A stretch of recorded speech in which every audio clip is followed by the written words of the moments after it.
ভূমিকম্পের এক ঝাঁকুনিতে গুড়িয়ে যায় মিয়ানমার ও থাইল্যান্ডের বহুতল ভবন। এক সময়ের সজ্জিত ভবন এখন পরিণত হয়েছে ধ্বংসস্তূপে। স্বজনরা অসহায় চিত্তে ধ্বংসাবশেষে খুঁজে ফিরছেন প্রিয়জনদের। তাদের অপেক্ষার প্রহর যেন কাটছেই না। স্বজন হারানোর হাহাকারে ভারী হয়ে উঠছে পরিবেশ।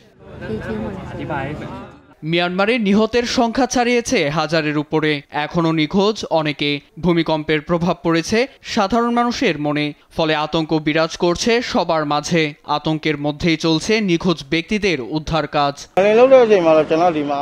আমি একজন পাহারাদার। এই প্রথম আমি এমন ভয়াবহ ভূমিকম্প অনুভব করেছি। কম্পনের ফলে এখনও মাথা ঘুরছে।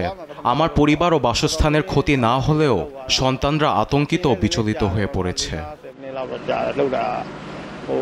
এদিকে ব্যাংককে দেখা মিলে একই চিত্রের। ধসে যাওয়া ভবনের সামনে স্বজনদের অবস্থান প্রিয় মানুষের অপেক্ষায়। হতাশা ও অনিশ্চয়তায় অনেকেই কান্নায় ভেঙে পড়েন। সেই সঙ্গে প্রাণে বেঁচে যাওয়া সহকর্মীরাও অপেক্ষায় আটকা পড়াদের ফিরে পেতে। আমাদের কিছুই করার নেই অপেক্ষা করা ছাড়া। আমি প্রার্থনা করছি আমার মেয়ে যেন হাসপাতালে নেওয়া মানুষদের মধ্যেই থাকে। আমার সহকর্মীরা ধ্বংসাবশেষের নিচে চাপা পড়েছে। এছাড়াও মিয়ানমারের অনেকে এখানে মারা যাচ্ছে।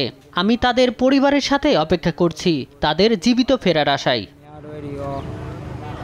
জাতিসংঘের তথ্য বলছে ২০২১ সালের পর মিয়ানমারে জান্তা সরকারের নিপীড়নের মুখে বাস্তুচ্যুত হয়ে পড়েন ৩০ লাখের বেশি মানুষ। এর মধ্যে ভূমিকম্পের আঘাতে আরও শোচনীয় সাধারণ মানুষের জীবন।